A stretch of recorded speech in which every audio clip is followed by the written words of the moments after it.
The Prophet ﷺ, people were rude to him. The desert Arabs were rude to him. And he never returned their rudeness with rudeness. He smiled in their faces. He returned their bad manners with good character. And this is what he taught us to do with people. And we have to, it's mujahada, we have to struggle. The sabr is in sadmatul ula.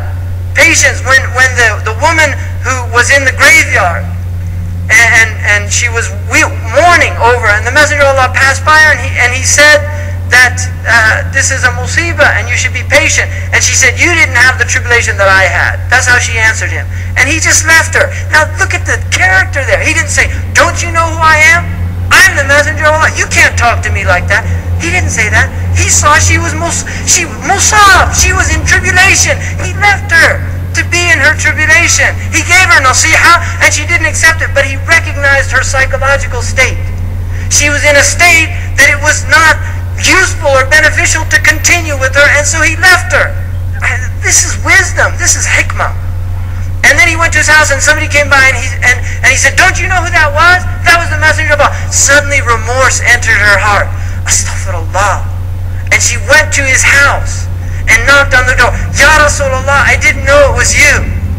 And the Messenger of Allah said, patience is in the first calamity, when the first thing hits. That's when, in other words, when the calamity hits, patience that Allah wants is at that point.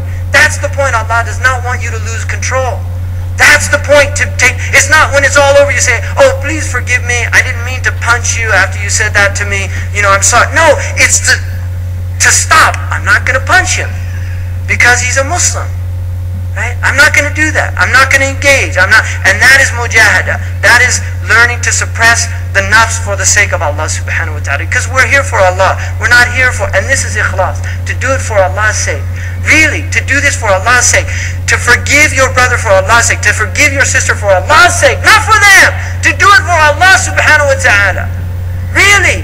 There's people in here that haven't talked to their brother or their sister, or some of them to their mothers and their fathers.